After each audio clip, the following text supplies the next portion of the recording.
Every card must have an ID with it. You say? Best Buy 2004. I had unknowingly been working with Deion Sanders' wife as a customer when I worked in the computer department at Best Buy. She would come in with their kids multiple times over a 2-week period. Best Buy would sometimes hold employee store meetings early Sunday mornings, and this particular Sunday, they made it very clear that any credit debit card purchases must be accompanied by a matching ID. No exceptions. A day or two later, Pilar, Deion's wife at the time, came back in and was ready to purchase. Great. I still did not know who she was, but we got the entire shopping cart filled with everything she needed, and we had it narrowed down to 2 laptops. We just needed to wait, because her husband was almost here. The laptop was for him. In this particular Best Buy, there's a clear view of the front doors from computers. A yellow Hummer rolls up and double parks, normally only done by people pulling up to load a massive appliance. Recognized, he comes right up to me and knew my name and shook my hand. He said, "So I hear you have 2 laptops, show me."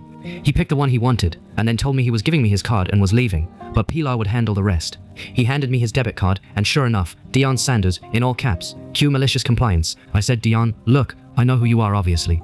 However, we have a company policy where I absolutely have to check ID with every card presented, no exceptions." The man did not have his ID on him, so I politely asked him to hold on, and I needed to make a call. So I called my manager on the wireless extension phone they carry around. BBY traffic was dead at this time of day, and I could see all employees peeking over aisles and such to see Deion. Manager immediately picks up and says, "What are you doing? What's up?" "Sir, I have Deion Sanders here, and he does not have his ID on him and is paying with card." I know with the Sunday meeting the other day it was made very clear, no exceptions. I was instructed to let it slide.